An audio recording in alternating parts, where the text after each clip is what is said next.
Friends, మీకు ఈ video నచ్చితే లైక్ చేయండి, సబ్స్క్రైబ్ చేయండి. పార్వతి స్పృహలోకి వస్తూ ఉంటుంది. ఇంతలో అక్కడున్న అవనిని చూసి మనుషుల ప్రాణాలు తీసే వాళ్ళతో నేను బ్రతకలేను అని చెప్పేసి అంటూ ఉంటుంది. ఆ మాటలు వినగానే అక్కడ ఉన్న వాళ్ళందరూ అయితే ఇంట్లో వాళ్ళు చాలా కంగారు పడిపోతూ ఉంటారు. ఈ అవనినే నన్ను తోసేసి నన్ను చంపాలి అనుకుని ఇలాంటి మనుషులతో నేను ఉండలేను. అవలు ఇంట్లో నుండి వెళ్ళిపోవాలి అని చెప్పేసి అంటూ ఉంటుంది. ఆ మాటలు వినగానే అక్కడున్న అవని అయితే ఒక్కసారి షాక్ అయిపోతూ ఏంటి ఇదంతా నేనే చేశాను అత్తయ్య అంటుంది అని చెప్పేసి ఒక్కసారిగా షాక్ అయిపోతుంది. అత్తయ్య వైపుకు చూస్తూ ఉండిపోతుంది. ఇంట్లో ఉన్న వాళ్ళందరూ చాలా కోపంగా అవనిని చూస్తూ ఉంటారు. ఇంతలో అక్కడ ఉన్న అవని మాత్రం అక్షయ్ వైపుకు చూసి ఇదంతా నేనే చేశాను అంటే మీరు నమ్మగలరా అని చెప్పేసి అడుగుతూ ఉంటుంది.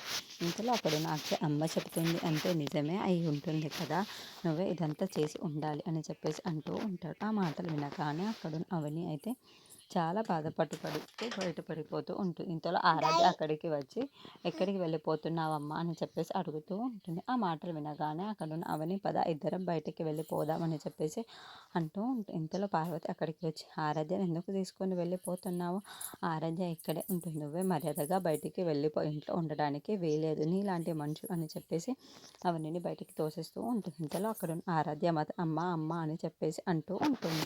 ఆ పార్వతి లోపలికి తీసుకొని వెళ్ళిపోతూ ఉంటుంది. ఇంట్లో నుండి వచ్చేసిన అవని ఎక్కడికి వెళ్ళాలో అని చెప్పేసి ఎక్కడ ఉండాలో తెలియక అలా రోడ్డు మీద నడుచుకుంటూ చాలా బాధపడుతూ వెళ్ళిపోతూ ఉంటుంది.